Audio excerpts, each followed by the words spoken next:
That's exactly what I'm trying to say, that there is that mindset within the FCDO, MI6, which I started the story with, that we need a war with Russia. Good morning to the UK column viewers and listeners, and to anybody else that's joined us from around the world. I'm delighted to have Deepti back with me, so welcome, Deepti. Thank you, Brian. Nice to be with you. Good. Now, we'll just give a little bit of a summary. This is part 2 of the interview with you, but to give a little bit of a recap to help people who've had a look at part 1, or perhaps for somebody that's dipped their toe in to this interview. Deepti, you have been working for some time with an international group of people. The subject is defence and intelligence, and you've been working with an organisation called UNIT to examine the conflict in Ukraine and to bring facts and truth about what's been happening in Ukraine with regard to the war to a worldwide audience, and in particular to counter some of the clearly biased narrative that comes from Western media, of which for people in the United Kingdom, that bias, of course, or much of it comes from the BBC itself.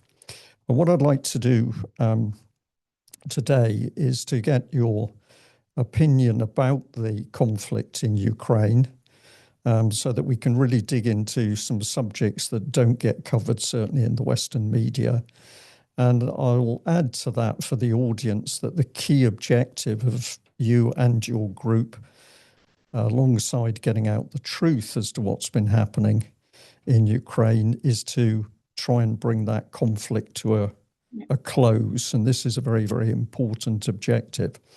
So if I may, let's start off with the background to the war in Ukraine, because, of course, Western audiences are told that it's very simple. Those nasty Russians have the desire to expand their empire westward. Ukraine, a very rich country from natural resources, is there on the western border of Russia. And the objective of President Putin is to take over Ukraine and expand the Russian Empire to the west. What's your response to that line by Western media? It's completely false. It's a propaganda, which is essential for NATO, led by United Kingdom and United States, to achieve their objectives. And those objectives include A, removal of President Putin and replacement of President Putin with somebody who is more, let's just say, who's an asset of the Western governments. That's objective 1. Objective 2 is to break up Russia into I think it is 40 divisions, 40 states. And so these are the 2 plain objectives of NATO. Of course, they haven't said anything of the sort. And if you say that to the public, they would think, what's going on? This is completely wrong. So they need a narrative. They need to justify what's going on. And so basically, President Putin is completely crazy. He's a dictator. He is comparable to Hitler.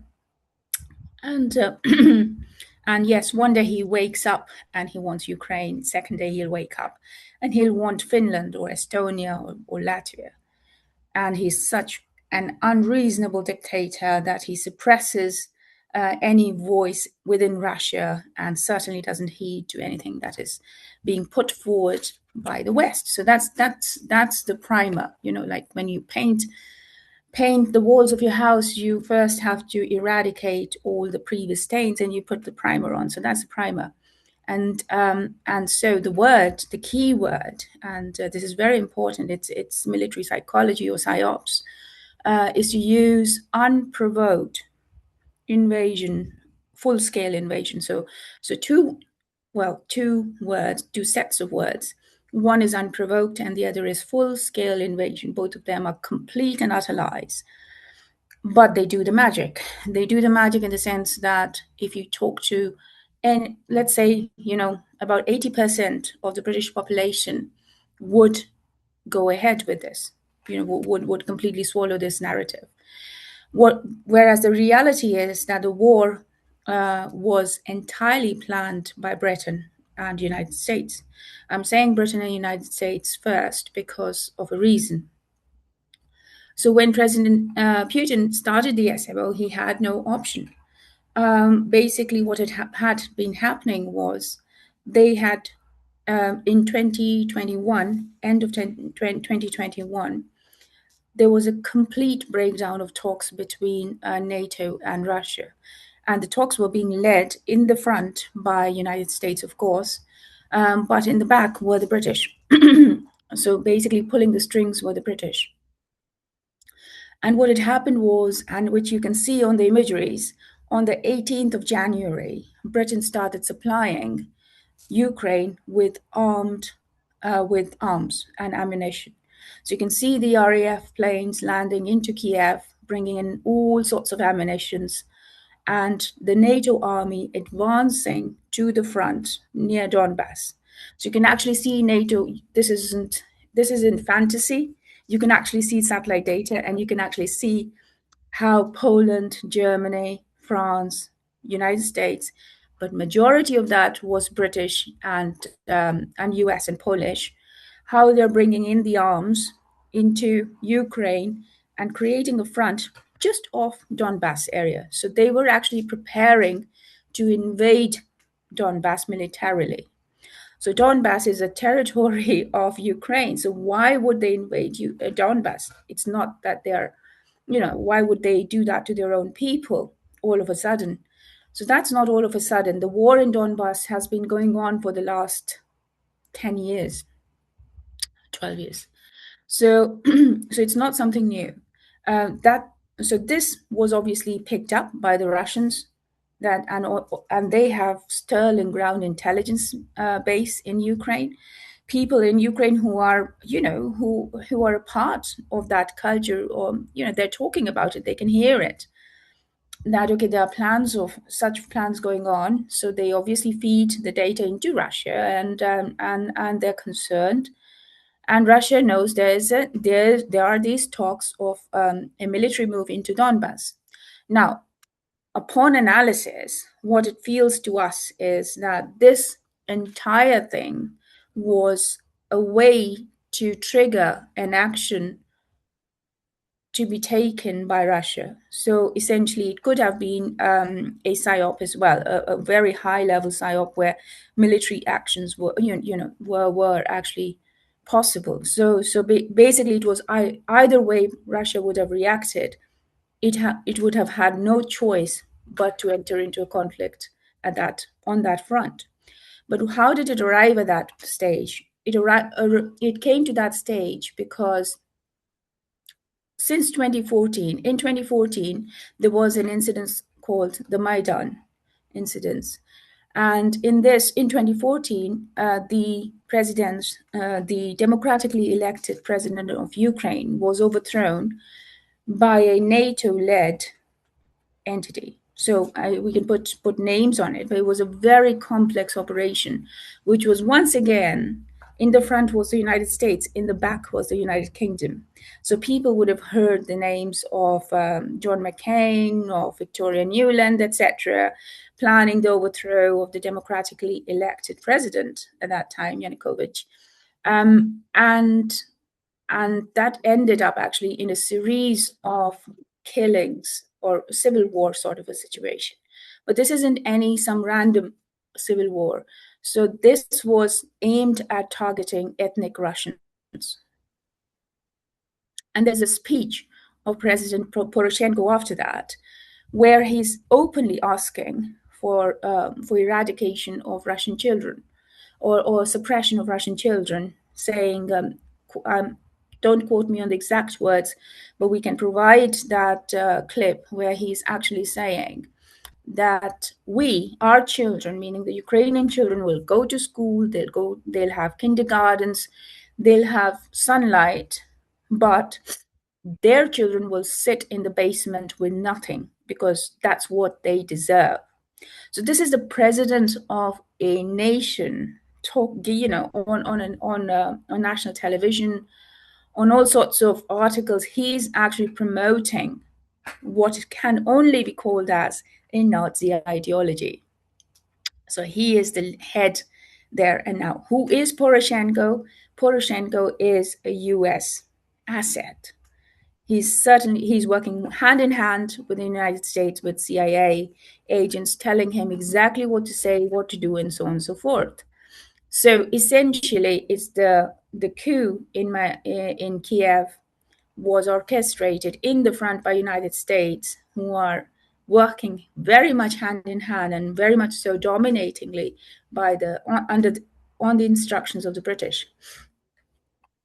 So basically, since that time, the population, the ethnic Russian population in Donbass, was targeted. And I'm not talking about military targeting. These were people, simple civilians going about their daily business. Children going to school, mothers going shopping with their kids and family, and or just having nice time by a beach, for instance. And they're on the other side of the border, not other side of the border at that time, but the mainland Ukrainian contingent is actually constantly targeting them. So that led to a formation of a sort of a hypothetical boundary or a frontier between Donbass and the Western Ukraine. And the people of Donbass repeatedly asked Russia, which is President Putin, to assist, because these are ethnic Russians, and they speak Russian, and so on and so forth. So President Putin put the whole scenario in front of the United Nations several times. Asked the United Nations to intervene in the scenario, to no effect. To no effect. Additionally, there was supporting data, which now everybody knows. But at that time, it was considered as a conspiracy theory, or if you say about it, you're a Russian propagandist, were the presence of bioweapons laboratories right at the border of Russia. Now, bioweapons laboratories is, okay, what are you doing there? But these laboratories were actually targeting ethnic Russians. So they were capturing the Ukrainians, or let's assume there is an ordinary Ukrainian ethnic Russian, but he or she, they are citizens of Ukraine. So they would abduct these people, they would bring them to these facilities, inject them with God knows what to see what the outcomes were. So these were actually subjects or guinea pigs. The ethnic Russian population was the guinea pigs of the NATO-led bioweapons testing facilities. So there were accumulative factors essentially, but it did come to a military standard, point. On the 18th of January was the first British flight recorded by this satellite imagery flying into Kiev, delivering the components in Kiev. That's obviously picked up by Russia. So is this unprovoked? No, sorry, it's not unprovoked. It's a fully orchestrated scenario which NATO wanted in order to draw Russia into a response. Russia had no choice but to defend itself and the people in Donbass, because its options were that NATO steps into Donbass directly or indirectly, and then it has NATO at its border. So when President Putin gave the speech of the SMO, why he's entering into that, I think the audience needs to hear every single word of what he's saying, because every single sentence in that speech it's accurate beyond the imagination even at that time. So he's saying neo-Nazism, NATO expansion as two main things. Both of them are pertinent. Deepti, thank you very much for that. Let me come back and I want to reinforce some of the things you've said, and also just to get you to repeat some of it, perhaps in a little bit simpler terms for the audience. But at the beginning of your segment, you mentioned really what NATO, the US, UK, NATO was trying to achieve, and that was essentially to remove President Putin. And the accepted term for this in the West over a great many years has been regime change. Yeah. And of course, we've seen the West work for regime change in a number of countries. We've seen it in Iraq, we've seen it in Libya, we've seen it in operation in the Balkans. And this has been a very successful policy of essentially working inside a country to help destabilize it, to work with anybody in that country that's got a grievance in order to help divide the country and ultimately to remove the ruler.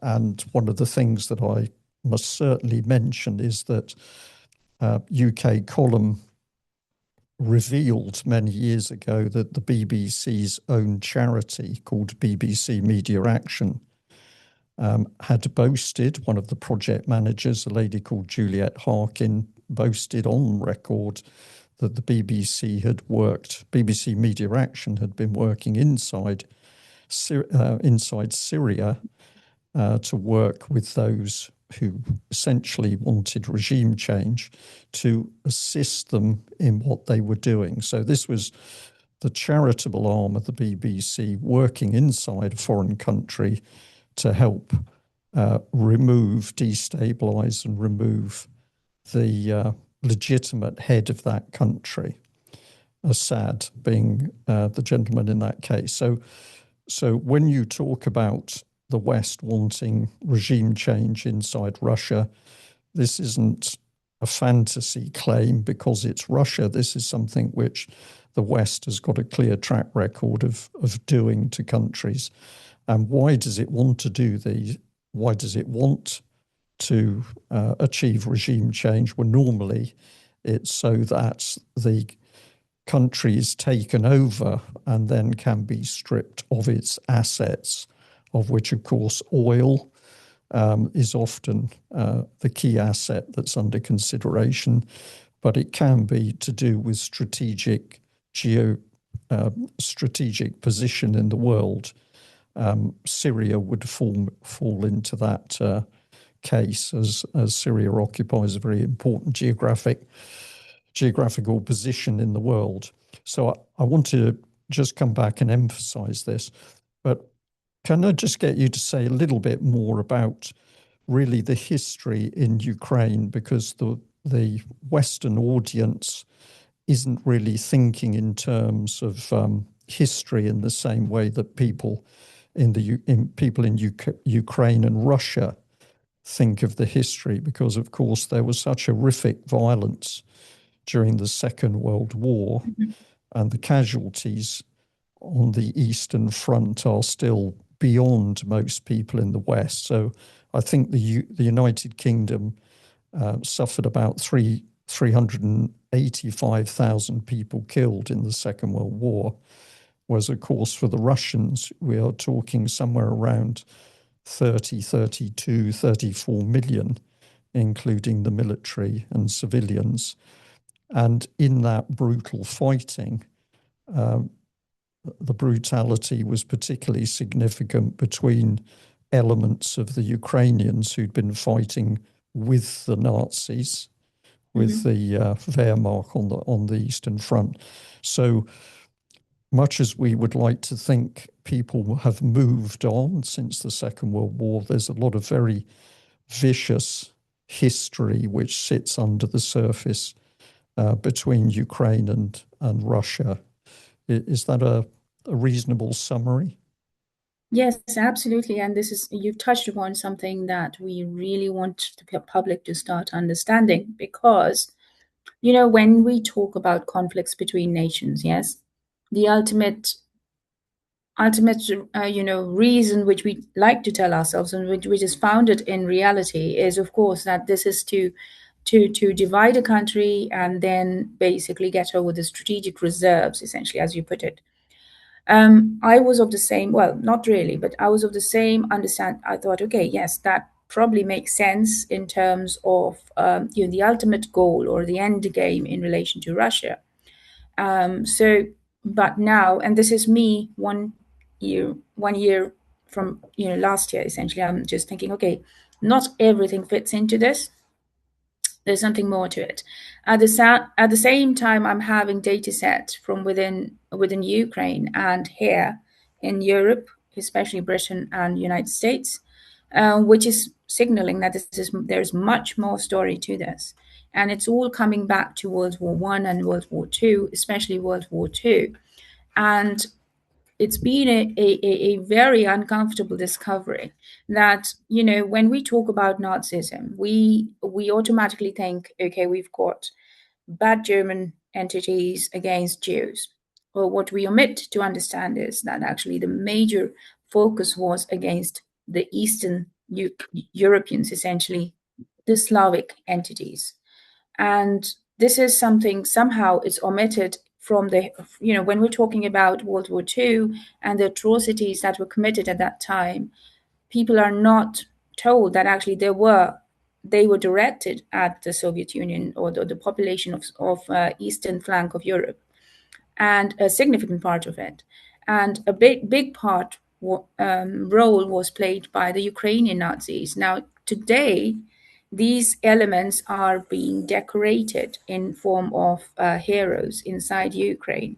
Why is that? So you obviously start scratching your head as to what's actually going on. Is it an attempt to glorify something that we perhaps weren't ever told what was going on? So I'll take the audience a little bit behind, like 1 or 2 years from now. If you look at, or maybe even before, 2018 was the last documentary by BBC about neo-Nazis inside Ukraine. And since then, there has, the naming of battalions, Azov battalion, the honoring of the people within these SS battalions or former SS leaning battalions has been passed off as normal.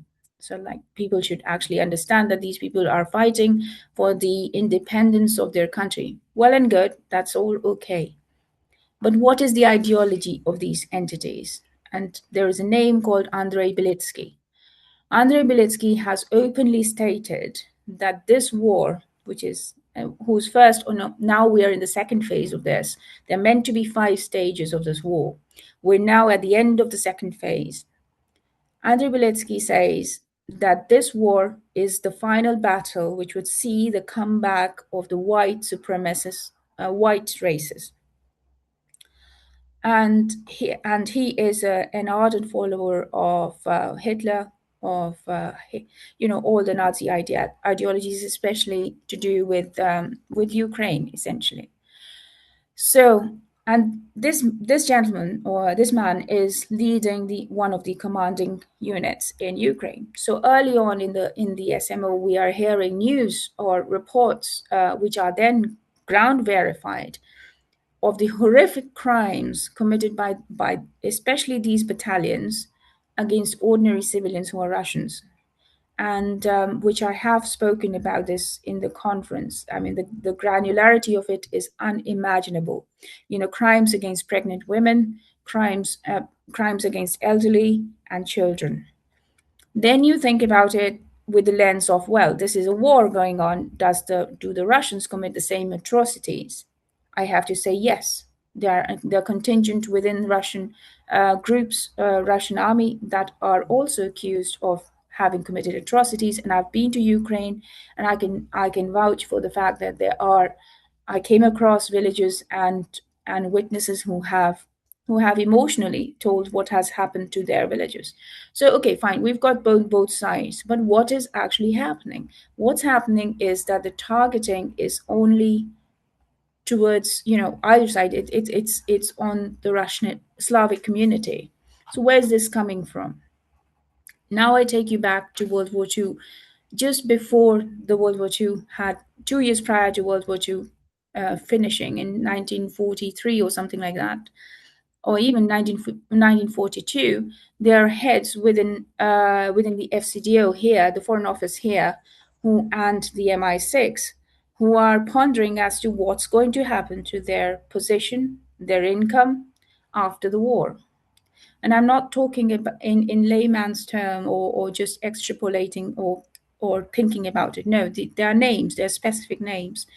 And they're thinking there has to be a post-war engagement, and Soviet Union has to be engaged in a war. So basically, as soon as the World War II is finished, they've got to mount an invasion of Soviet Union. And to do that, they have to recruit people in areas similar to as in Ukraine. So the Nazi factions in Ukraine would be extremely helpful to actually to play a vital role in this in this war. And similarly, Germany has to be turned into a British ally. However, the British people also understand that, or the people who are making these plans, they also understand that actually we won't have any success unless we have the biggest partner on board. And who is that biggest partner? It's always the United States of America. So they present this proposal, very, hush hush proposal to the US, saying, well, look, I think we should take this military step right after World War II. And they're turned down. So this is in 1940, from 1942 to 1945, they're pulling all the strings. So basically, there are factions within the FCDO and the MI6, and these are special factions, special units inside who are, who are very secretive, but they have, in terms of, sorry, in the sentence, which I really think is very important, they are themselves creating the bridges to cross them. This is the sentence used by one of the FCDO officers at that time, who was totally aware that Soviet Union was not a threat to Britain. Soviet Union wanted friendly relationships with Britain and the United States and the Allies.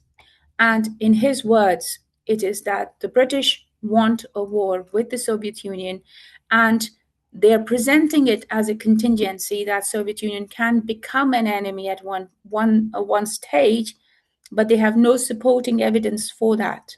So they are creating the bridges in order to cross them.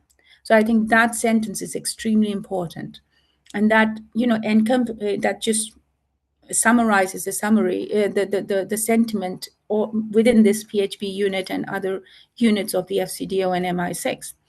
So after the World War II, we have a faction of Ukrainian Nazi units which prefer to surrender not to the Soviet Union, but to Britain and the United States. How do they know that? It's because simply Soviet Union would send them off to the gulags or execute them. These are people who are actually, these are people who have committed horrific crimes on Ukrainians themselves, also Ukrainian civilian population. So they end up surrendering to the allies, so basically US and United Kingdom in Italy. It's in Rimini. So from Rimini, there are 8,000 entities, 8,000 people who are then brought back into Britain. And these people are brought back into Britain, hush hush. So they are obviously the excuse given in the House of Commons and other queries, questions arising because people have a question that, hey, hang on, these are war criminals. These are people who have killed civilians, ordinary women, children, elderly, etc., etc. And how come we are giving them the refuge? But the same old story. That's exactly how hybrid warfare begins, is that you start firstly saying, no, these are prisoners of war, and they would face certain death if we hand them over to the Soviet Union. So we are bringing them in, to protect them because they are human beings and so on and so forth. And then everything is quiet for several decades. We don't know, where these entities went, what happened. I mean, the common public doesn't know. It makes headlines one day and then it's all hush hush. This list of 8,000 people is called, there's a term for it, it's called the Rimini list. Now, these 8,000 people, they are absorbed within United Kingdom. They're quite in this, not all of them, of course, but quite a significant portion of them, they're absorbed within the MI6 and security services, who are specifically targeting operations against the Soviet Union. So essentially, they form an integral part of British operations within Soviet Union, and later on, when Soviet Union breaks apart into Russia and other satellite states. So they are the operators. The Met Police is informed about this, and the Met Police is like, yes, we need to investigate this, because these guys are actually, now they are having pension, they've got NHS, they've got everything. And the investigation into these by the Met Police is stopped, so they're not allowed to progress with it. When are you talking about 2000, I think this is now 2000. Right, so Met Police had been encouraged to investigate the fact that we had 8,000 extremists or very dangerous former military personnel from Ukraine had been resident in UK, Yes. and they had not been, I'll use the term, a military term, debriefed. These people had not been properly debriefed. And one of the reasons I find this very interesting is because many extreme Nazi, particularly extreme Nazi officers, were identified within the prisoners of war held in UK during the Second World War. And at the end of the war, those Nazi officers specifically went under a surveillance program and a re-education program in order to try and change some of their extreme Nazi views. So the UK did work, at least in some directions, to denazify Nazis. But strangely, when we have this group of individuals from Ukraine with the same Nazi belief system, they were not debriefed. Can I comment on that? Because this is a tactic which is used in operations, military operations everywhere. It's not just British. So what happens is, and I'm sorry, but I'll break it down as simply as I can. But when you're into a military operation, you do need assistance of the people who are the enemies of your enemy. Okay. However, in the case of World War II and these Ukrainian Nazis or other Nazi prisoner of wars, at the end, the intelligence community here would have needed assistance for the contingency plan. We at that stage, I'm sure people couldn't have predicted how Russia would evolve, how Soviet Union would evolve, and so on and so forth. So you do have a contingency plan. But to actually nurture those people, train them into the trade craft, and then deploy them is a completely into offensive operations, not defensive operations, by the way. So like sabotage, like essentially regime change operations as well. So these guys were actually involved in these kind of operations. But to the public, to show that something is being done. So if you've got 100 of those, out of which you evaluate, and there is a very stringent evaluation process that takes place, and out of those reports you see, okay, these 6 people are excellent for overseas operation deployments. Okay, so those 6 people will never figure out in any denazification processes. So they will then be recruited, whereas the rest of them would form what the public would see as the right thing to be done, the moral thing to be done, and so on and so forth. So, and that satisfies the public that something's being done, but the main ones are shielded from that and they're used. And then again, there is this weighting process. Weight, how heavy. So again, let's assume there is a massive, big, influential leader person, and he has been captured. So he would carry much more weight as compared to a simple operator on the field. So there are various parameters to consider as to what is fed to the public, because but the question comes back to who is it who makes these decisions, and are they not themselves Nazis? Have you heard of a British Nazi?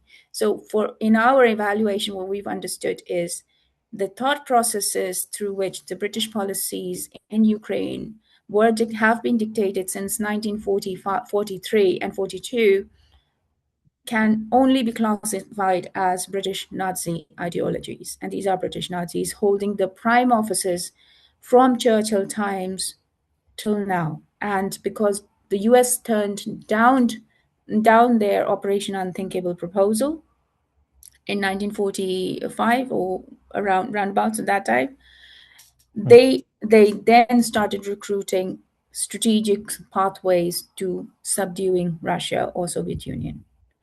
Deepti, I'd just come in, if I may, on this. So the operation formulated at the very end of the Second World War in order to tackle the Soviet Union, which was operating as an ally at that stage, of course, against the Germans, was Operation Unthinkable.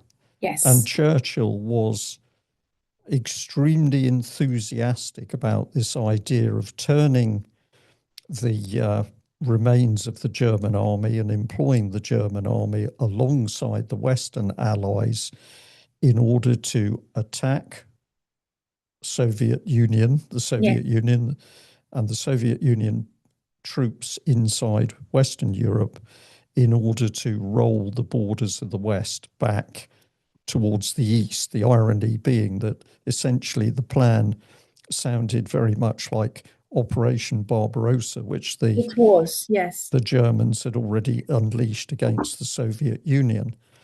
Now, you said that this plan was turned down by the Americans, and At my that research stage. And at that's that stage. However, what continued at the end of the Second World War was the rapid absorption of certainly the Nazi intelligence system into the Western intelligence system. So anybody who'd operated successfully as an agent inside the Soviet Union or had been working with military intelligence for the Germans was recruited to work alongside Western intelligence and military intelligence powers. And the yes. next thing that happened, of course, was the German army was very quickly drawn into alliance with the West and ultimately NATO. And senior German military officers who'd been operating under the Nazi regime, many of them were then given very senior posts within the German army operating in NATO.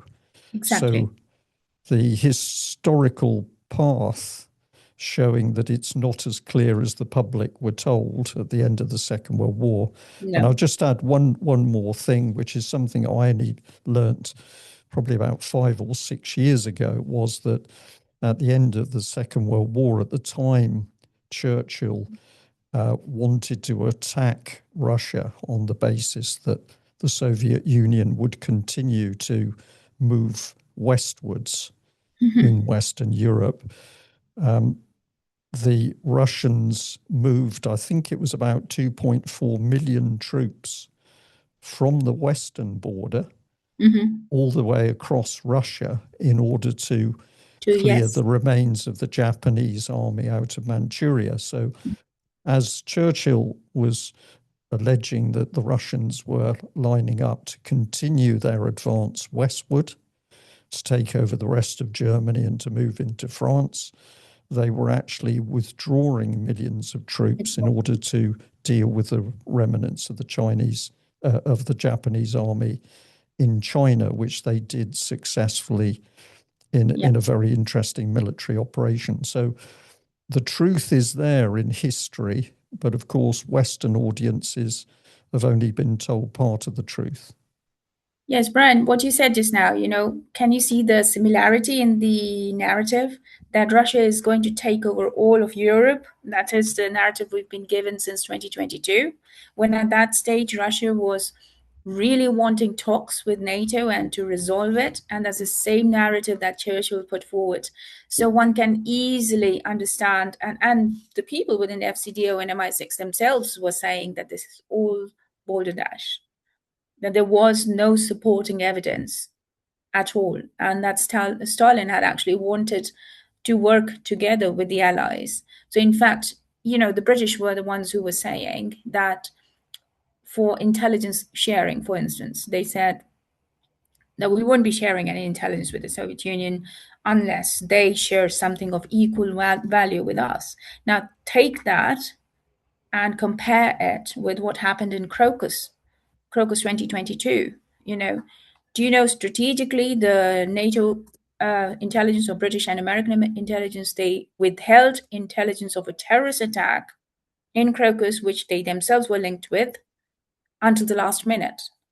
So we're seeing things in operation that were already theoretically there since 1942, entirely the concoction of the British entities, especially and propelled by Churchill.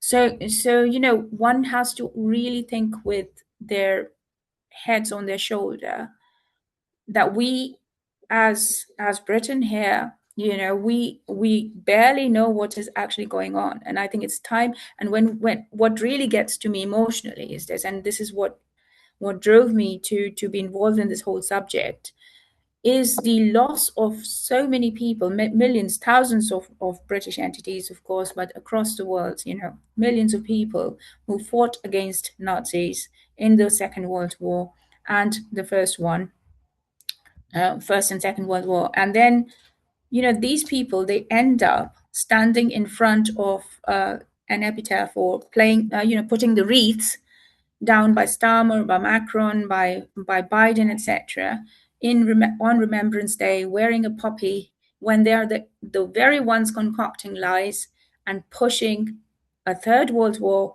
with Russia on the same old lies. And one thing which I wanted to add was that Britain worked together. So MI6 and MI5 were working together with Stefan Bandera until he was killed. And George Bush Sr. was working with the other Nazi compatriots of Bandera. So there are pictures. So this is not fantasy. This is like, you can actually Google George Bush Sr. supporting the Nazi units, and you've got photographs, you've got recorded meetings, well, declassified memos, which you're seeing that these are the two entities that are pushing this forward. And then you start putting everything into picture that they, in 1945, US turned it down not because of any moral issue. They turned it down, that proposal down, because strategically it was something which was not possible militarily. It wasn't possible. So it wasn't like, oh yes, we are we are people of good morality. We don't want to do this. No. There was a strategic evaluation of the plan that Churchill had put forward. And they said militarily it is not possible. It has to be in a staged process, which is called the salami process. So you do it slowly. And if you then see the historic events in relation to this Operation Unthinkable, you will then see all blocks fit into the picture. So the breaking up of the Soviet Union was the first one. And then leading up to that, you've got the support of the Ukrainian factions, but also the wars. So you're seeing Syria, you are seeing Iraq, you're seeing Iran, you're seeing Venezuela, you're seeing any nation which is an ally of the Soviet Union is targeted. I'm not saying that's the only reason why it's targeted. It is targeted because it's because of hybrid warfare. How the relationship with another country can strengthen your country. So Soviet Union depended on certain entities, and then Russia depended on certain countries and still does. So you go one by one removing the blocks, each block. So in our report, which we submitted in 2024, we predicted that there is we called it a trifle approach, meaning three entities that needed different strategies of being subjugated to the West, and that was Russia, China, and India. Each of them had their own strategy. So the West had thought of their own strategy. But for Russia, it was remove China. India is subdued in a separate way. Brazil in a separate way. You've got Venezuela, of course, gone. Cuba and then these are the major allies of Russia. So when you're seeing the entire picture, you understand this is all a part of Operation Unthinkable under different sections. And ultimate goal is, which I would ask people to go and research this, is that how did FCDO of Britain establish a satellite entity in the Baltic states? And this is in 1990s sometime, and you can see the funding going through. And that entity, and I'm not going to name that entity here, but that entity then recruited the second generation Nazis from the Baltics, promoted them, befriended them, promoted them, and they ended up owning major businesses and became political leaders. And at the same time, they recruited, and there was another branch of this particular entity, which was established in the United States, which did exactly the same. So befriended the young people at that time, gave them business opportunities inside Ukraine and so on and so forth, and promoted them as leaders of both, both houses, the red and the blues. And then you see that faction becoming so powerful and leading the Senate and the houses in the US. And on the European side, in the Baltics, you see the same people becoming the prime ministers, presidents, foreign ministers, and so on and so forth. And all of them are educated in Oxford and Cambridge, by the way. So I'll give the one most important example is Sikorsky and Applebaum. So they're both educated by, or they're basically essentially MI6 operators. So what you're seeing is a very strong, undeniable proof how British mind is behind this, and it is not driven by only strategic dominance over Russia. It is actually the reasoning we've come to, and it's very uncomfortable, is the hatred of Russia. And if you hear the speech of Margaret Thatcher, I don't remember when, but there's one speech she gives, where it's actually palpable. You can actually hear the sentiment behind it.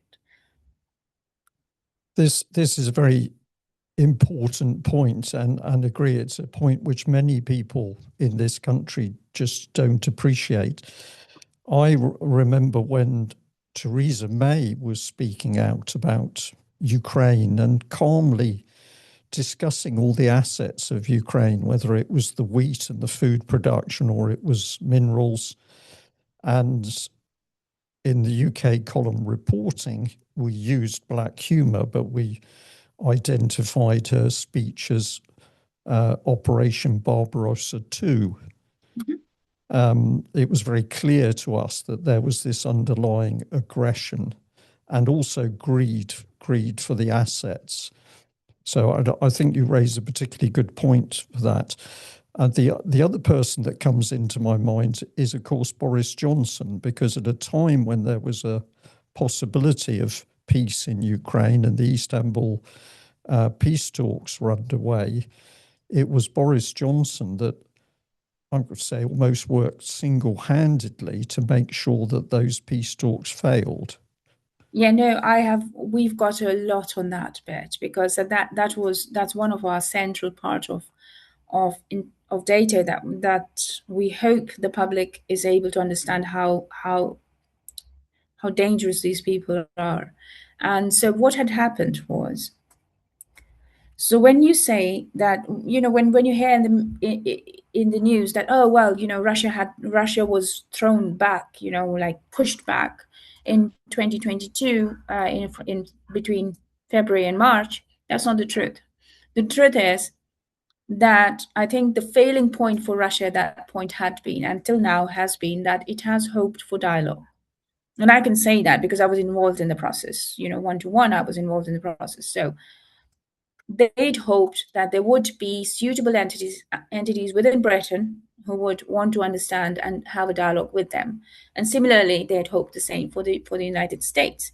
In 2022, when the SMO started, they knew they had to make a step, but they weren't willing to engage in a full-scale invasion sort of a thing, like it has been told to the public here. Instead, what they thought was a strategic move was they'll come in with the whole might, they'll hold somebody by their collar and say, hey, if you don't behave, there is a war at your on your doorsteps. Yeah.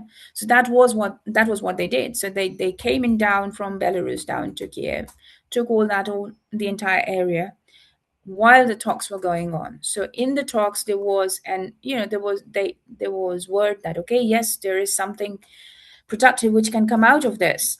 When they got that report, they then strategically drew their forces back because they thought that's going to work out. It's completely militarily impossible to go down south. If you look at the map of Ukraine, then you can see there's a road that goes down south from Belarus, etc., from Chernihiv, Belarus, and just think about it. You've got a few thousand people gone into Kiev, but you don't have any supporting contingents. It was never meant to occupy Ukraine at that time. You would be encircled. You lose all those troops completely. So that was just like a threatening move. That, guys, listen to us. Let's talk. Otherwise, there's war coming. Then Russia began withdrawing. Okay, because they thought the talks were fruitful. But Britain didn't want that. Britain didn't want that, and we've got 100% evidence to prove what British MI6, in tandem with the SBU, did in Kiev. So Kiev, outside Kiev on the western side, you've got a small settlement called Bucha. The public of Ukraine obviously doesn't want a war with Russia. Russia, they see themselves as the same country, literally. But so they need the public support to carry on the war. So they need to show to the public those evil Russians have done something so awful and they're not going to stop. So we need to fight for the security of our own people and land. And what did MI6 and Bucha do? SBU do? They staged a massacre in Bucha on a date, which is hilarious because the people who must have been planning it here in Britain should have gone through strategic details of that operation, because they didn't. The Russians had withdrawn from that area, and these guys, they brought in bodies from Donbass area, where there were natural casualties, and they laid them at a very specific distance on the road, pretending, showing to the world that actually, the Russian troops killed so many civilians and they tied their hands in the back and so on and so forth. Who supported this narrative? Big satellite imagery data came out. Bing, bing, bing. Look, here are the bodies that the Russians tortured and put on the road for the whole world to see, essentially. And but they got the dates wrong. And funnily enough, when I would encourage the people to ask Maxar or Van Hoek to provide them with the data of that specific date, of the imageries in Bucha and of that particular street. And it would be very interesting for them to see what Maxar tells them. Anyhow, so this was the instigation used by Britain and the SBU under the instructions of Britain to basically annul the Istanbul peace talk, and right in flies in Boris Johnson. So to say that Boris Johnson was just one person, no. This was an entire military operation, planned very strategically. Some points were omitted here, but certainly it was a joint operation of the British intelligence services. Thank you for that, Deepti. I'll reinforce your point about the first military operation by the Russians, because, again, a lot of people here have very little concept of exactly how big a country Ukraine is. At the moment, the fighting that's going on in Ukraine is on a front which is over 800 miles long. And with the twists and turns of the front, it's probably well over 1,000 miles long. But the number of troops that the Russians moved into position in the very early days was never the number of troops that would be necessary for a full-scale invasion and takeover of Ukraine. So this was another part of the story that was fed to the Western public by the intelligence services and the Western press and media. And then you've explained how steps towards peace were disrupted in a premeditated and calculated way in the West. And certainly the stories of Russian atrocities did have an effect on Western audiences. I mean, the BBC was full of it, the newspapers were full of it. Everything was to do with Russian soldiers killing civilians and brutalizing civilians, and absolutely nothing was said about the common Ukrainian tactic of burying its military forces into civilian areas in Ukraine in order to protect them, because obviously the idea was that the civilian forces would shield those Ukrainian troops. So there's been a very biased story told to Western audiences, but the underlying theme, which you are absolutely reinforcing, is that the West was desperate to make the conflict into a much larger kinetic war. And you've already talked about the West moving in weapons, munitions at a very early stage, because the reality is that Ukraine did not have the ability to defend itself against the Russian military without the full support of the West.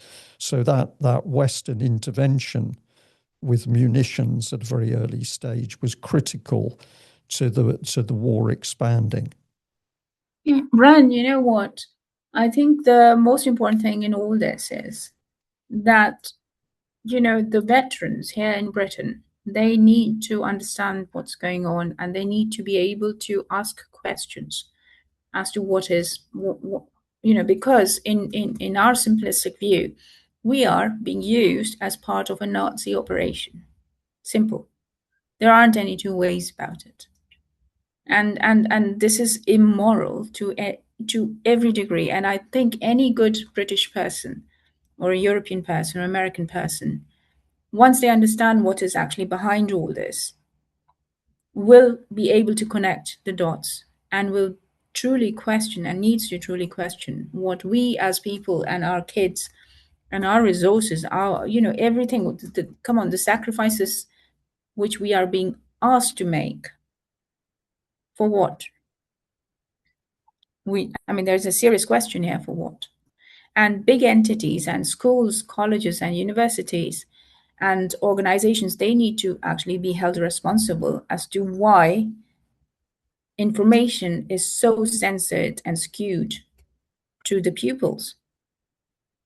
Because seriously, there is no excuse that once people understand, okay, what's the background, there's no way Britain should be involved in this or in this kind of immoral operation. And Ukrainians, poor Ukrainians, they are the worst because they can say nothing. So they are being shelled by the Russians.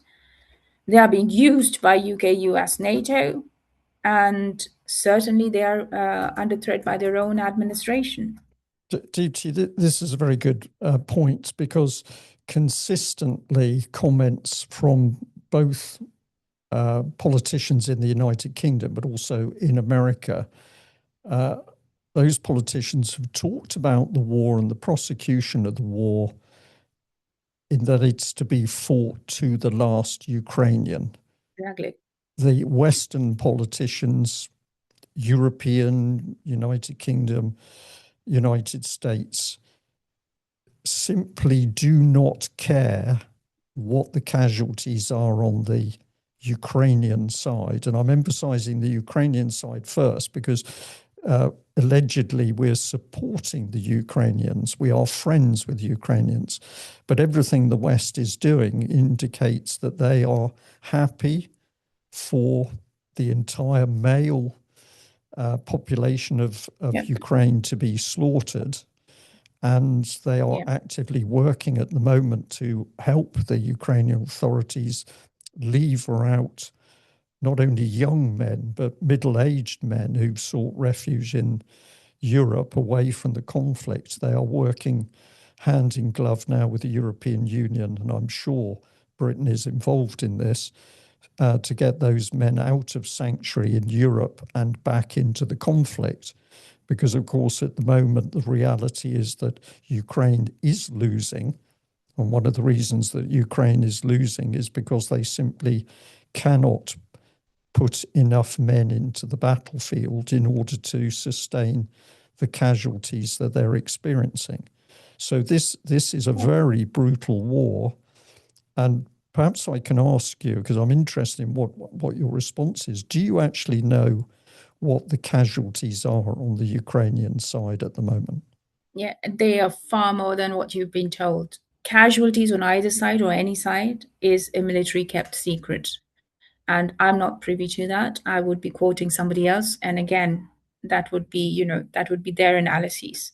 So if we say something, it can be awfully wrong. And I would really encourage people not to even start guessing. You can mathematically see what, that Well, you can mathematically calculate it over time.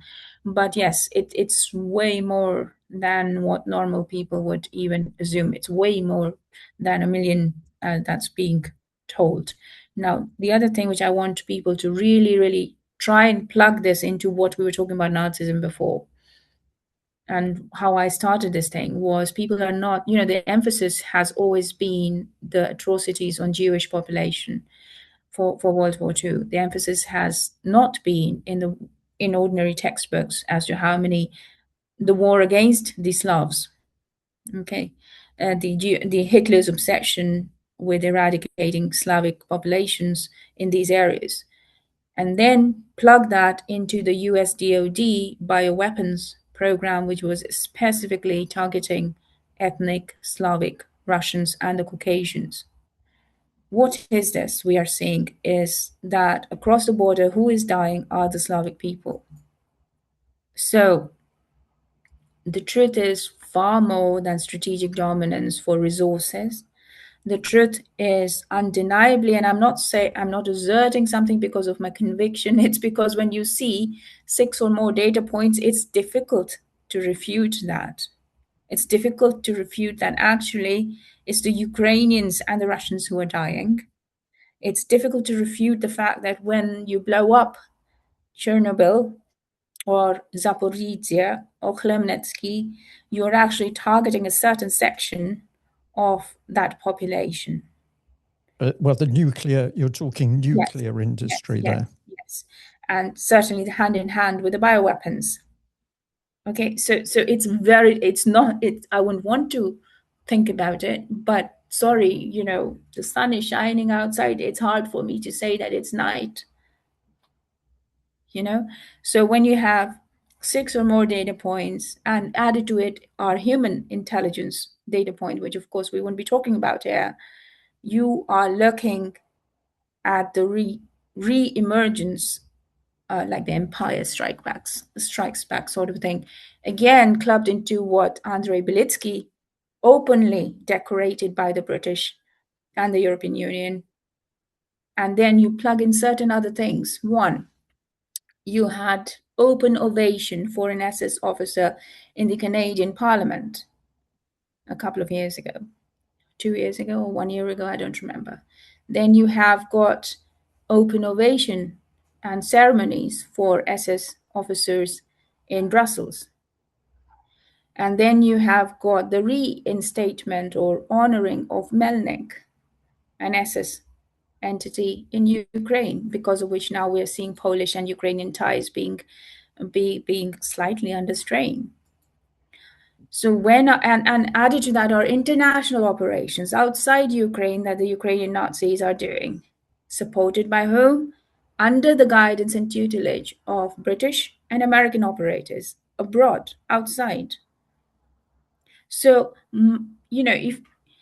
if anything can come out of this interview, I think people need to truly underpin this thing, truly understand it in bold letters that we are under Nazi occupation. Early stages, there are 5 stages through their manual, and we're at the end of the second stage. And the digital ID and any other issue is linked with this. And it's high time people need to really understand. Otherwise, it's going to be too late. And we would find ourselves in a hot war with Russia, not just for our security's sake, but for humanity, for morality, you know. I think people, and especially the armed forces and the veterans, need to understand this. If we précis this a little bit, I think what you're saying to me is that to really understand this brutal war that's going on in Ukraine, we have to understand how it was actually created, how it was fermented, how it was brought into being. And then when we start to understand how it was brought into being, we find ourselves beginning to think about the nature of the people who would commit such a heinous crime. You use the word Nazis, and that's a very understandable description because it interfaces with obviously the terrible history of war in the East during the Second World War. But if people in 2026 want to understand a little bit more about Nazi, what we're really talking about is National Socialism. It isn't necessarily the political aspect, it's the fact that that system was a synthesis between politics and corporations.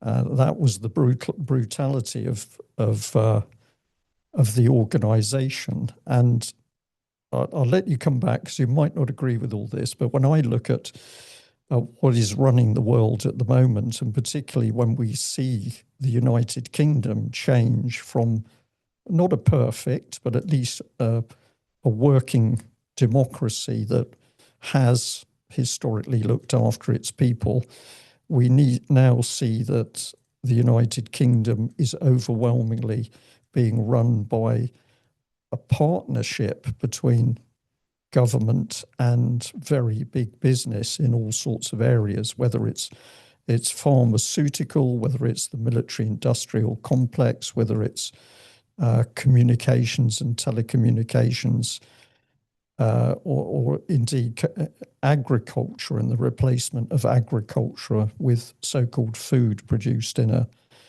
a lab. We can see the roots of this growing inside UK, and many people who are long-term subscribers, members of the UK column who watch our news broadcasts, are emailing us on a regular basis to say they see this country becoming more Nazi in the way that its governing system is treating the population at large. And that's not just the white population, that's the complete present population of UK across different colours of people and different religions. Brian, you're right that it has everything that we have points out to the fact this has nothing to do with political ideology. It's to do with genetic ideology, genetic makeup, everything, every single thing. Now, I mean, in terms of the data with regards to bioweapons, it clearly states white Caucasians and ethnic Russians. Okay? Why the two groups?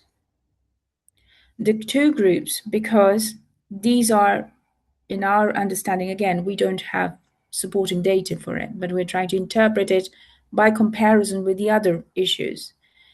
The target is any genetic makeup which is able to think on its feet, which relies on human values, whether it's founded in religious thought process or any other.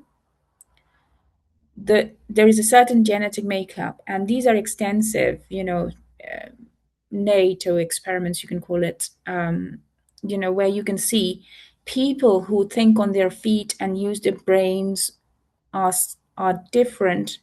They're genetically different. I'm sorry to say, there's a genetic component to that.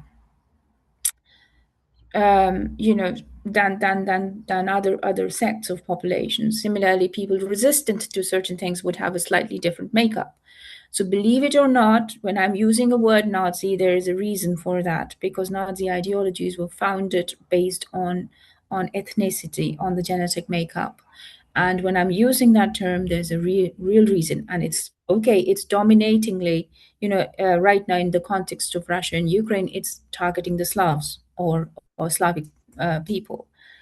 But it isn't just that. It's basically any thought, any how any strong individual, could be any other genetic makeup. But essentially, why is it Caucasian whites? It's because for some reason, when the British people or French people or so on and so forth, they went around colonizing different parts of the world and telling the rest of the world what a civilized and what civilization is and how to be civilized. What they didn't realize was that they're actually, in order to promote that and get the authorization of its home public, they actually have ingrained morality in the hearts and minds of their own public. So essentially, when Britain goes around going to India and saying, hey, we this isn't right and that's not right, they're actually reinforcing that on their own children, grandchildren, and so on and so forth in the school, because they've got to authorize that, their actions abroad. And through generations, what has happened is a very strong moral fiber within the white populations of Britain, Europe, America. Again, because they have to justify their actions abroad, so they are trying to teach the right things. And that's why that population is truly under threat by the so-called Nazis. And whether that's through vaccines, whether that's through any other means, the reason is the Caucasian whites with strong moral fiber. And I'm not talking any layperson, I'm talking people with strong moral fiber. And the ethnic Russians. Why the ethnic Russians? Because again, if you compare the civilization in Russia at the moment, the cultural aspects in Russia, I've been to Ukraine. Believe me, they are very strong people. Hats off. I'm very much in love with Ukraine and Ukrainians. The family aspect is just so strong, and that's what is at the root of that. That's what you target.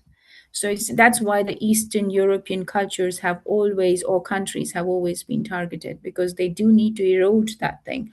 And the more they bring it to the Western ideologies, which is basically broken up families and other moral depravities, that's great for them. And the Russians and the Ukrainians don't understand this, because they crave for being a part of European Union or subscribing to Hollywood and so on and so forth. But I hope they think twice as to what the Epstein class culture is. And so it's far more complex than just simply a Russia-Ukraine war. It's that mentality which is under threat. And hence I use the word Nazi. Deepti, there's a couple more points I'd like to cover, but I want to just respond to that, because what comes into my head is that if you pay attention to what the Russians have been saying, pay attention to what Putin's saying, or Lavrov, over the last 2 years in particular, there has been, in my mind, a change in their language, because certainly Putin has very often referred to the dangerous decadence of the West. He's talked about collapsing Western values. Lavrov has certainly mentioned this.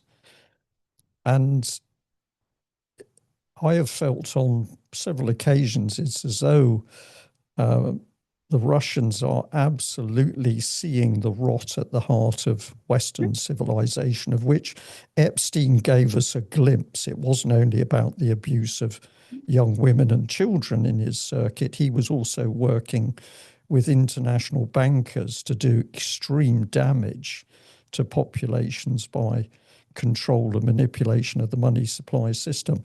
But it seems to me that the Russians have been able to, they're standing to one side, and they've been able to see this. And when the biolabs became visible, and of course the Russians absolutely talked about these laboratories, where they were, what they had found. They tried to challenge it through the United Nations, but of course that was all just turned down. For the Russians, it must be very clear that they're not just dealing with a coherent cognitive United States and United Kingdom and European governments. They're actually dealing with a West which is out of control because society has been broken down.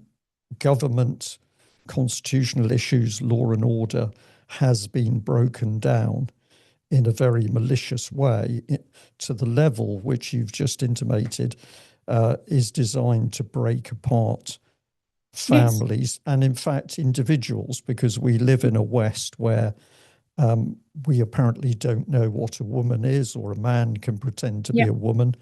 And this is the ultimate breakdown of identity at a human level. This is as base as it gets, short of the abuse of children and bestiality. We can see attempts at the normalization of sex with children. That is clearly coming in the West. Remaining step is, of course, bestiality. But the Russians are seeing this. This doesn't mean we're saying that Russia is perfect. No. But we can see Putin in particular commenting on the West. It must be very difficult for the Russians at the moment to know that they're trying to stabilize the situation in Ukraine, or trying to deal with Western political figures who are not themselves stable in a normal sense. Yeah, no, you're absolutely correct. Especially, one thing that we have to really bear in mind, what you just said is very important, and how it leads into it is when the society is broken and divided, through different aspects, like you said, identity crises. Yeah, you've got migration and so on and so forth. We are very weak. And bear it. I mean, I'm coming from a very, okay, let me see how I can put this properly. Neither side is going to be right or wrong. So let's assume with regards to migration and so on and so forth, right? People know that World War I funding went to both sides. I think that's common knowledge, right? So people orchestrating behind the scenes between for World War I and II, they funded the Nazis, they funded the Allies, both sides. It's exactly the same what's happening currently in terms of all various factions within Britain, within Europe, within the West. So essentially the funding, the people orchestrating, identity crises, blacks, whites, migrants, and trans, and so on and so forth, they're funding both sides. Why are they funding both sides? They're funding both sides because they reap the benefit of that chaos, essentially. And that actually erodes the trust of the common public, general public, in the institute that is meant to protect the general public, which means the security services. So when you see an old, extremely 90-year-old gentleman being manhandled during a protest, and that's being screened everywhere within the United States, within the United Kingdom, whether it's on mainstream media or alternate means, there's a reason why they act in this manner, because they do want the public to be angry with you for something which is completely commonsensical. People can think about these things, that you don't treat a 90-year-old person who's peacefully protesting in that manner. So basically it's this way of fomenting anger and hatred within the community is the biggest weapon that is being used by those on the top. Again, I'm sorry to use the word, they are the Nazis. Okay, because they're doing that. This is within the war manual. You actually, you create these divisions so that they don't actually question what you're doing in the real arena. And then that's dangerous. That's dangerous in all forms. First, of course, there can be riots on the streets, people can be killed on the streets, but secondly, it's extremely beneficial to an actually hostile state. So, recruitment happens exactly in these fertile grounds. When you have like Britain would be recruiting people, this particular person, Alex, right now, who's sent out a tweet, saying, I want a direct talk with President Putin and so on and so forth. Great, you've got 100 people within 200, 300 people, or million viewers, MI6, FBI, CIA, Mossad, they would be recruiting from those guys. Yeah, that's exactly what they would be doing to us. So I think we as public have to be very well informed as to who is, have no doubts as to everything that we're seeing around is literally to victimize us as people, regardless of who we are, what skin color we are. Any normal person, decent person who just wants a family life, office life, is the victim, is the target. And it's the other, being... Mhm. sorry to come in there. The other bit that goes with this for the Western audience is, and it is not the idea that the pinnacle of this particularly vicious regime is the Russians is simply laughable, because this is a... Yeah, it is. And I think if anybody at the moment, if you look at the whole global scenario, you compare the leaders of the West with the leaders in the Duma, okay, forget the money aside, but I'm just saying moral character of all these politicians, and you compare the Russian Duma guys, goodness me, you would be ashamed. You the House of Lords, one by one, people with questionable characters, MPs who are not able to defend their own civilians, big question mark. Then go over to the United States or in Europe, and then you compare them with Duma or Ukraine. Ukraine, the most, the Rada. I mean, just go through those names and you will understand, there is no comparison. We've got a solid leadership which doesn't figure anywhere in the Epstein files. Whereas here we've got one after the other prominent businessmen, leaders, etc., who have committed grievous crimes, and they're still our leaders. They're still representing us. The other thing about the Epstein file, sorry, it's not related to what I was saying, but it's important that people have only paid attention, and rightly so, to the abuse and the use of children on the island.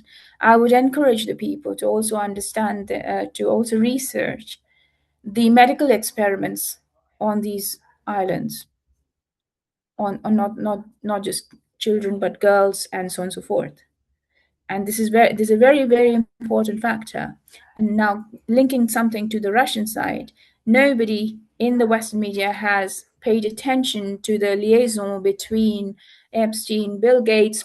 I would encourage the people to look at a different aspect on the Epstein file, which is not to do with the rape and torture, but equally important are the medical experiments being conducted on individuals inside the military facilities on these islands. It's not just the Epstein Islands. So again, now linking Epstein thing to the Russia is another story, is people in the West have not paid any attention, or deliberately not paid any attention to the links between Ilya Pomenarov and Epstein, and the discussions between Gates and Epstein about instilling Pomerov or promoting a pro NATO government in Russia. So, all the hue and cry about everything, but the thing is, at the end, the entity Epstein and the role of Epstein in relation to Russia and Ukraine, it's very seriously important. So again, this is like, obviously when there is something so serious going on and what the tendency of people is they don't try to, they think of in sensory manners, like things that really hurt and are unimaginable. But let's take a step back and understand what is this all about. I think people need to research that. Yeah. Indeed. My last point with respect to Ukraine is that the battlefield in Ukraine, aside from the slaughter on both sides, has been used by the West as a testing ground for new weapons systems. I watched with some, I'll say amusement, but that wasn't to negate the brutality of the killing on the battlefields in Ukraine. But I watched with some amusement as the hype of Western wonder weapons failed one after the other. So we're going to provide them with the best Western tanks, and that will change the battle. And then it was going to be F-16, or it was going to be long-range missile systems, Storm Shadow, whatever, anti-tank weapons. So the West believed its own rhetoric.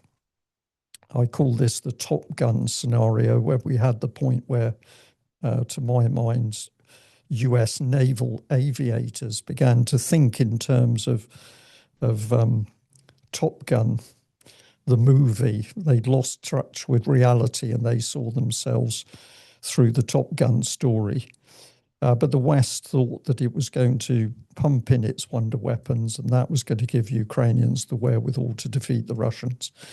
And the Russians not only successfully countered this, but they demonstrated that they had developed in-house weapons systems which were way beyond the capability of the West. In particular, I'm talking about the hypersonic missile systems of Russia. And then we had the West encouraging drone warfare. Mhm. And this has ultimately now led to the fact that we've got a unique form of warfare underway in Ukraine, where drones rule by surveillance. They also rule by their ability to attack not only armored vehicles, but also men. And the scale of the drone warfare is such now that the Russians are only making the advances they are, but the use of very small numbers of troops who are often very widely dispersed, but those troops are moving forward under the cover of the Russia's own Yes. drone surveillance and attack teams. What I have found frightening is the fact that both sides, understandably, both the Ukrainians and the Russians, are effectively hunting each other's soldiers on the battlefield by the use of drones. Yeah. And there have increasingly been circumstances where both sides have been killing each other's wounded who have been lying on the battlefield Yes. by the use of drones. But where I'm coming to is that, of course, each drone being operated on the battlefield has a human operator behind it. Mhm. And so we are now in the position where I'll say tens of thousands, hundreds of thousands of young men on both sides of this conflict are living a life which is a combination of video game and reality, where they're killing people. And I wonder what the psychological load, the fallout, the PTSD will be, not only on Ukrainian troops who are involved in drone warfare, also on the Western teams that are clearly working alongside the Ukrainian armed forces. The idea that the West does not have boots on the ground in Ukraine is laughable. There's clear evidence that serving special forces from the West are operating in Ukraine alongside mercenary teams who may or may not be under the pay of the military. But those people are also gaining skills in slaughtering other human beings through the use of drones. So the psychological damage of the warfare in Ukraine, I believe, could be on a scale that we can't even appreciate. Yep.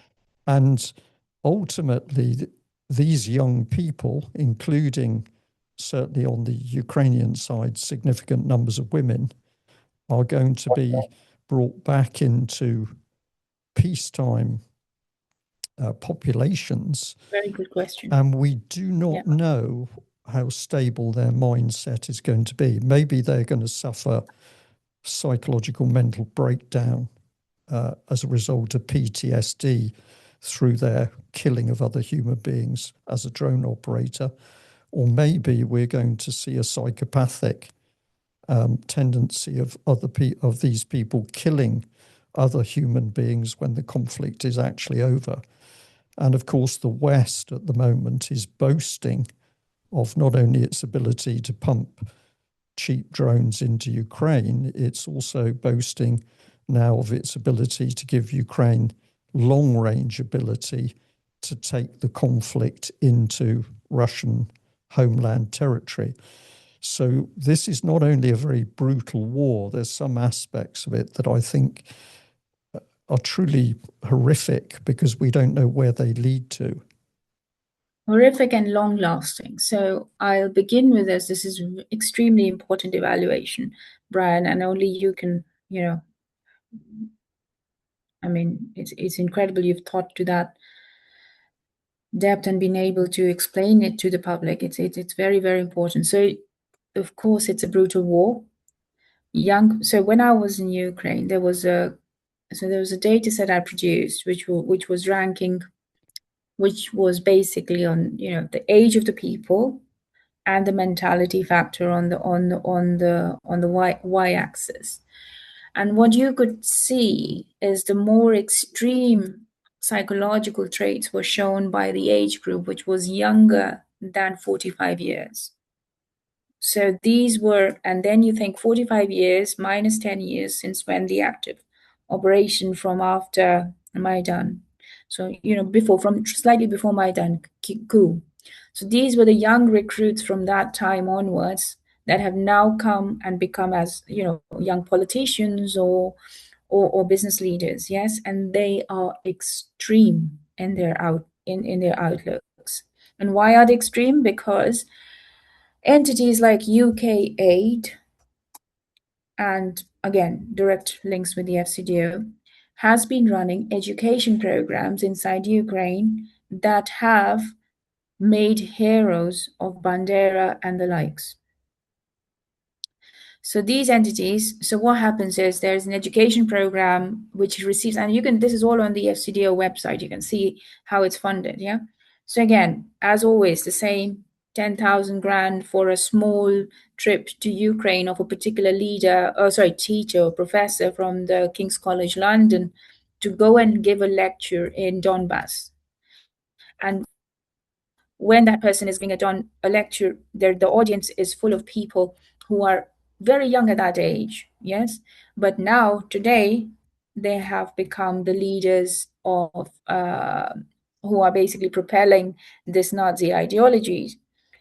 Now, opposing that in Russia, nothing of the sort was happening 10 years ago. There aren't any recorded programs of the sort.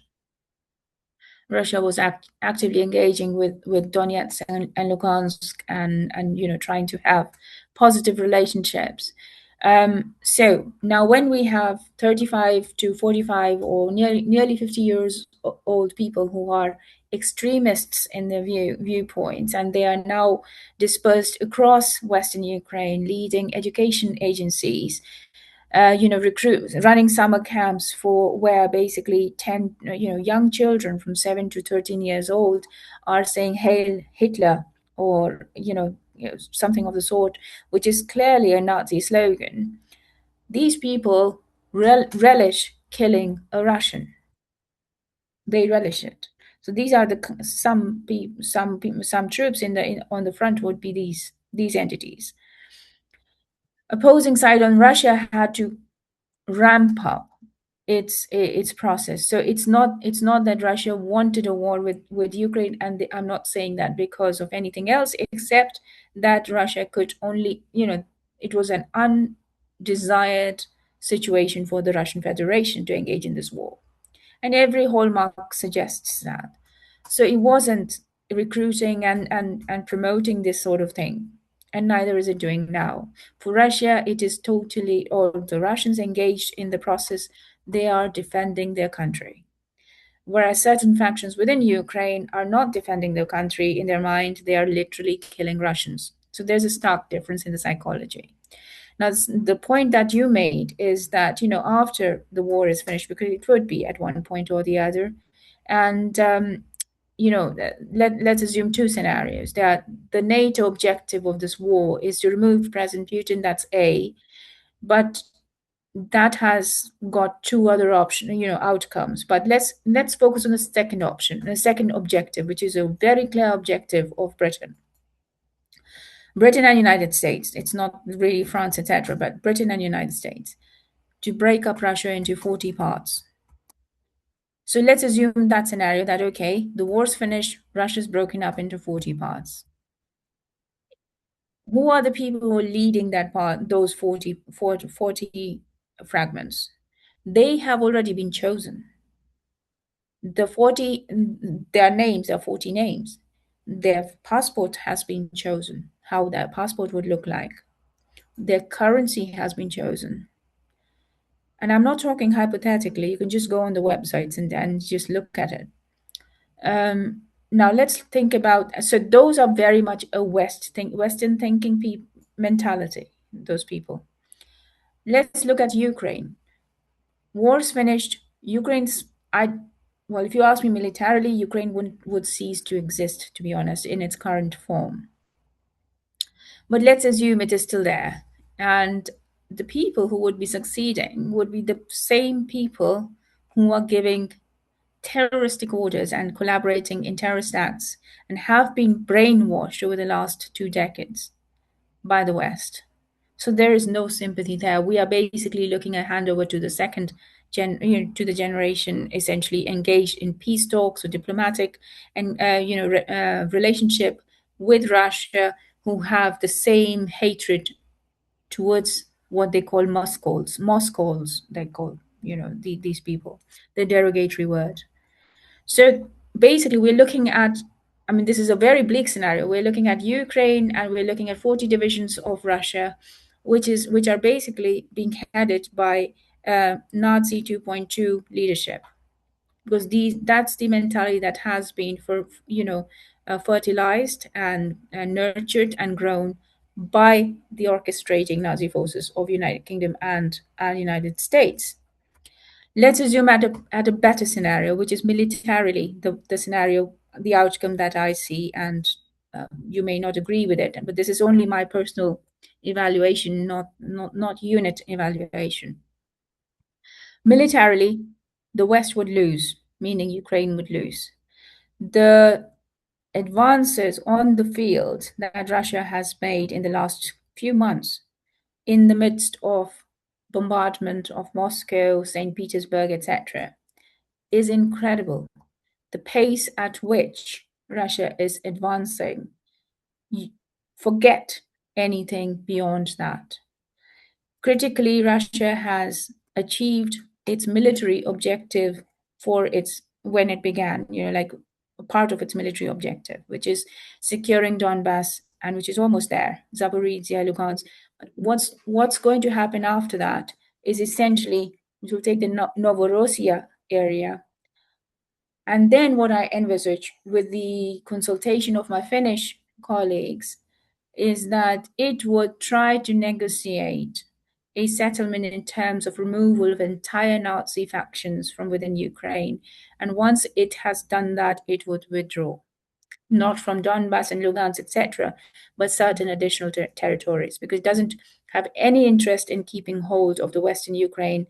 Western Ukrainian ideologies are entirely anti-Russian.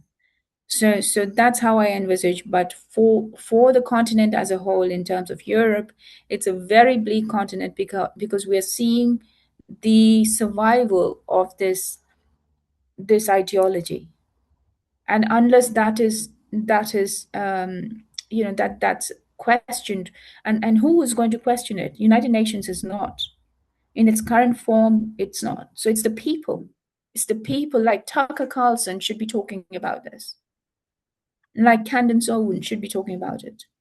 Like UK column should be talking about it, not once, but repeatedly, because that's the only way. Because remember, to legitimize the colonial moves of British abroad, they taught morality, not only to the people outside, but to the people here too. And they cannot go against it. So if the moral fiber of the British and the Americans is touched, that's the only hope outside, and that is through public education. That's a very, very good point, Deepti. We've probably come, I think, to a natural close. I would like to just emphasize one thing. This is about your work. So you have been working with a group of people, international people in America, in Ukraine, India, Russia, other countries in the world, across a wide spectrum of capability and professions. So that's included academics and former diplomatic people or former military people. And the team, I'll say, working in a loose way under the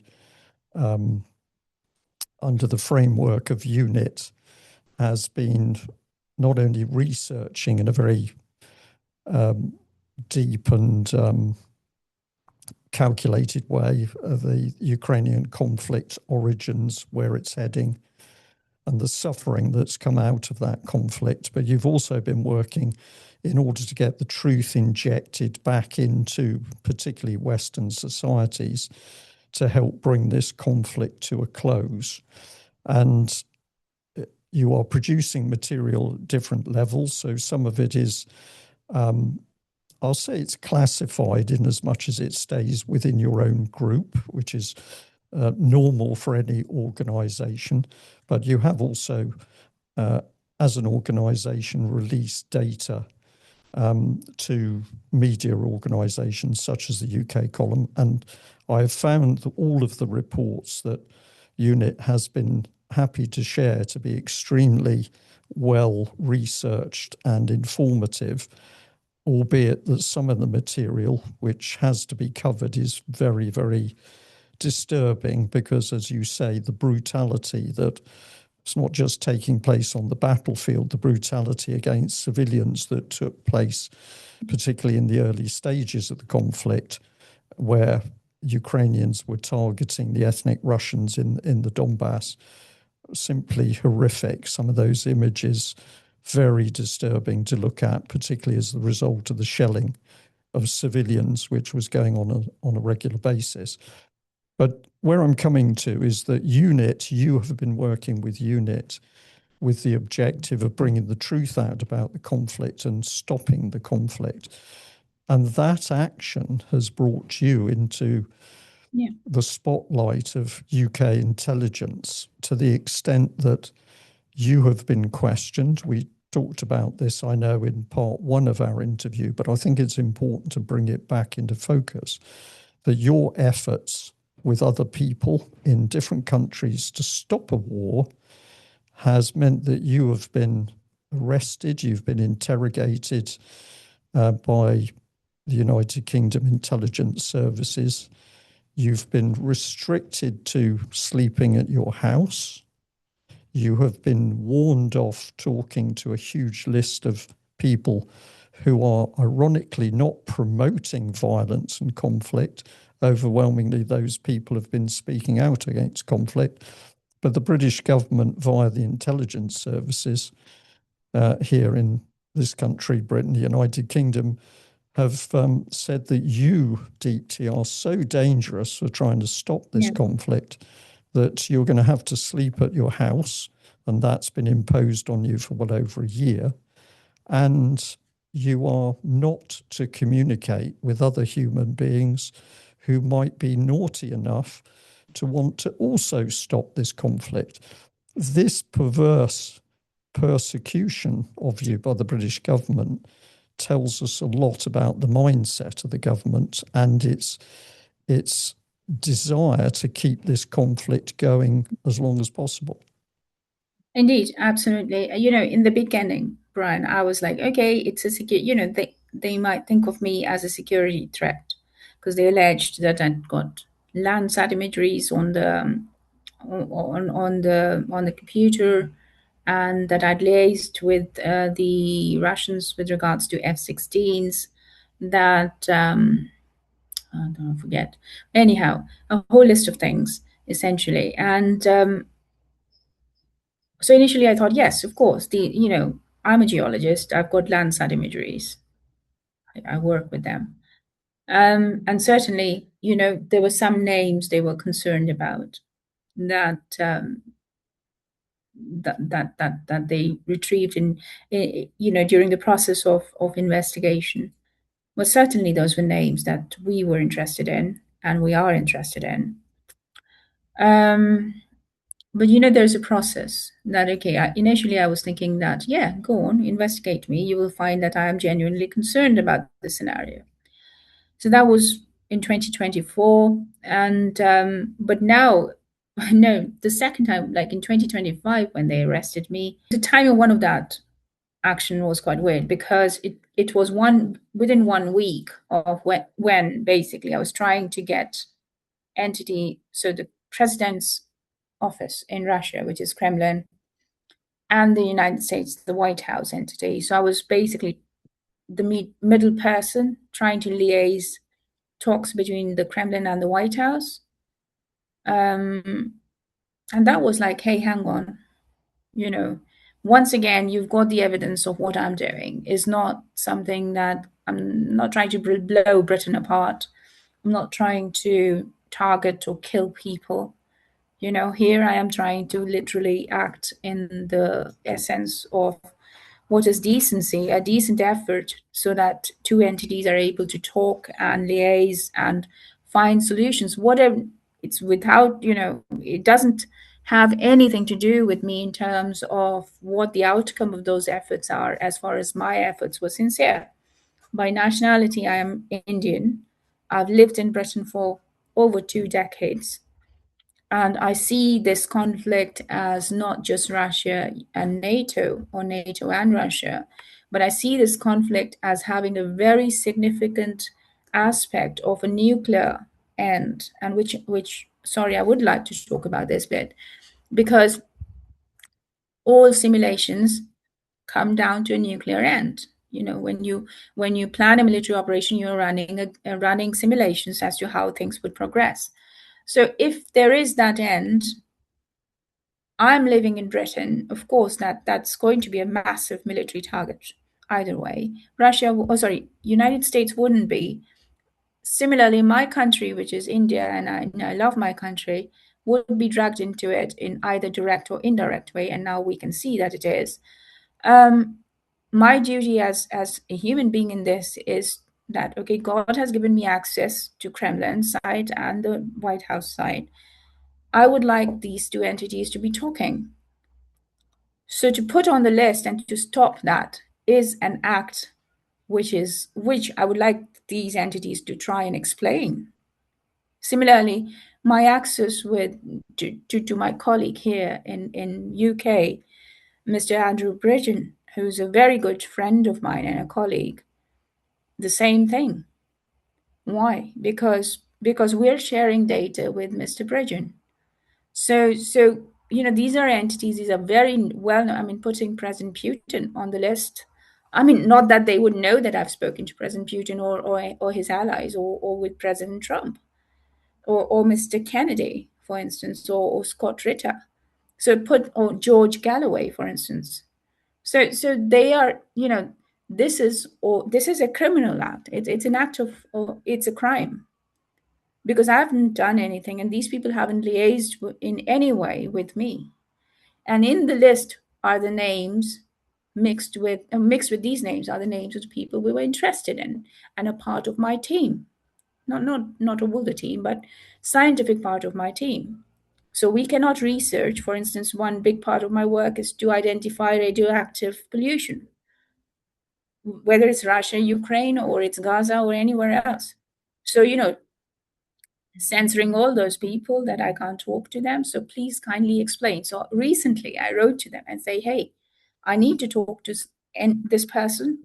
And I would like to, because it's a matter of national security, And their response was, and if you have legitimate reasons, then let me know. I won't talk to them, but please answer my question. How is me talking to this person a threat? Whereas we are working on something important under the premises of UNIT. Their response was, no, we don't need, we will not be answering any of your questions. And we would like to remind you that you are subject to these conditions. So, okay, fine. Well, then that in itself is a criminal act, essentially. So unless they have legitimate reason that, okay, my collaboration with Mr. Kennedy or with President Trump or Andrew Bridgen or Scott Ritter is genuinely a threat to the British national security, how? So anyhow, that's Deepti, that is the key question. How are you such a threat to the no. But British now I government? understand. No, The answer, yeah. Sorry to intervene, but that's exactly what I'm trying to say. That there is that mindset within the FCDO, MI6, which I started the story with, that we need a war with Russia, and that war has to culminate in a nuclear war. Okay, the second aspect is based on intelligence. So let's just leave that out. Let's just focus on that. We need a hot kinetic war with Russia. Okay, so it was never Russia and Ukraine. It was always Britain and Russia. It was never Russia and the United States as well. It's Britain and Russia. And if you mark the states, so initially when I was talking with my Russian colleagues, they were focused on the Americans. And I said, darlings, you need to look at United Kingdom. Because, one assumes that the entire machinery of intelligence is efficient and very well glued, but it isn't. It's partitioned. British intelligence has got certain sections. One section doesn't speak with the other section, and then you've got gaps in the middle. So to recognize the real enemy is the first step, and the Russians need to recognize that Britain is the enemy. The rest are proxies. And similarly, the British public has to recognize that layer on the top, and it has names. It has names. When was taking children off Ukraine, that's not a small data point. That's not a small data point. That's a massive data point as to why British entities are so interested in Ukraine. So come on, please research that, identify who else is involved. And these are big names. And there are releases. We've named names of the senior MI6 officers and the British defense organizations and charities. So just connect all that, and you don't even need to connect because they are connected.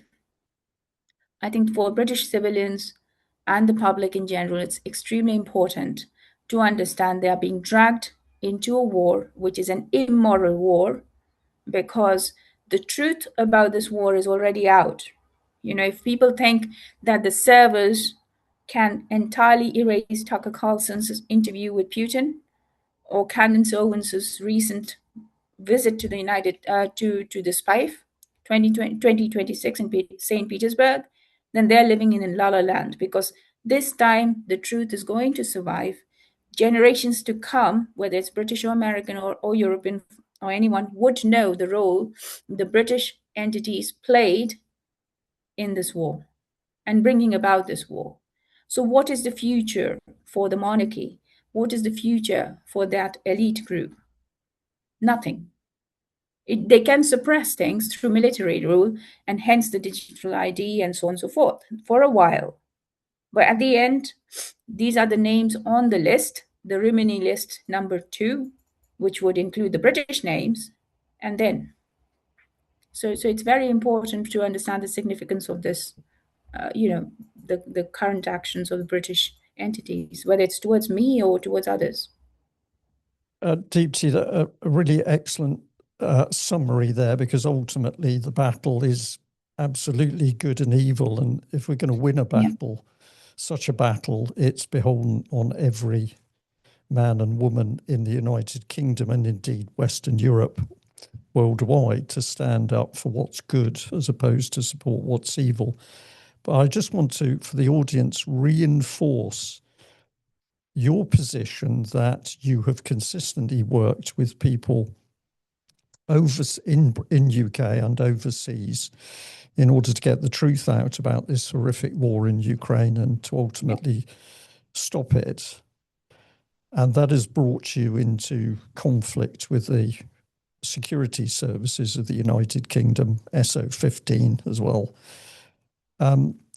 They've not only pressurised you by, of course, hauling you in for questioning, which is, you have treated it in a very ladylike way, but I know to be questioned by individuals in that manner puts an individual under pressure, and is not a nice experience. And of course, your home's been searched.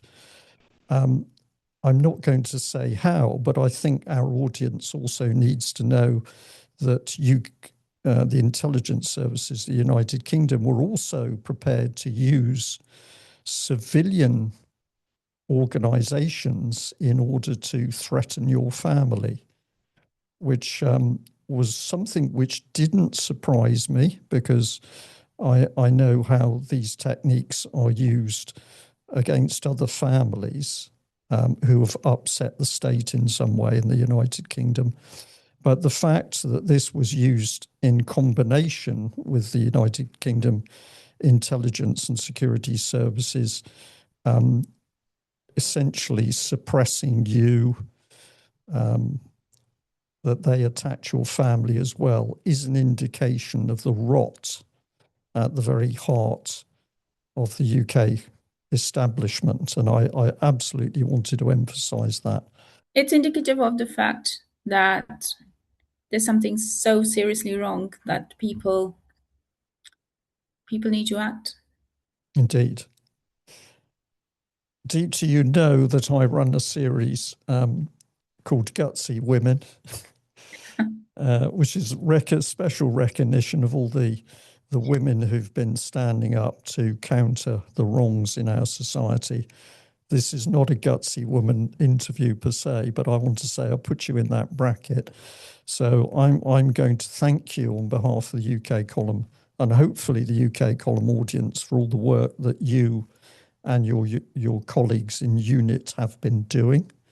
I'm going to wish you success in your future conferences, which are bringing people together to discuss this. And I am very, very sure that the quality of the interview you've given me today is going to make a huge impact on our audience. And I think the really nice thing about this interview is that it can go out worldwide and it can resonate with people of whatever country, whatever colour, whatever religion, because we're not talking about one nation state versus another. We are talking about the need for human beings to start acting as caring human beings towards each other. And as you've said, if we don't get this right, the danger is significant escalation in the type of warfare, a warfare which I can say to the audience from my experience of serving in the military, the moment there is mention of nuclear weapons, the room tends to go quiet, because, of course, nobody really knows what the outcome of the use of nuclear weapons will be. So we might hear bravado from Trump, or it could be the Russians or the Chinese about the nuclear weapons and the nuclear arsenals they hold. But the reality is that all of the nations that hold nuclear weapons know that they have got a weapon where they do not know what the outcome will be of its use. So there is a huge need for reflection on what the real danger of the conflict in Ukraine is. I'll let you respond to that and then we'll finish, I think. Absolutely. Thank you for that, Brian. The only solution to anything of this nature is dialogue. Okay. And if you remember, COVID being a farce, complete farce, an utter farce, the way they got away with it was introducing social distancing. The entire reason to introduce that was so that people don't congregate and share information right? Because if they would have, common sense would have prevailed. And they got away with it. They got away with it. I mean, ridiculous things that, people can't walk closer than 2 meters, and there are still signs on the road for that. So the solution to all of that is dialogue between countries. There's a big black telephone or a white telephone on every prime minister's and president's desk. Use it. Use it, sir. Use it.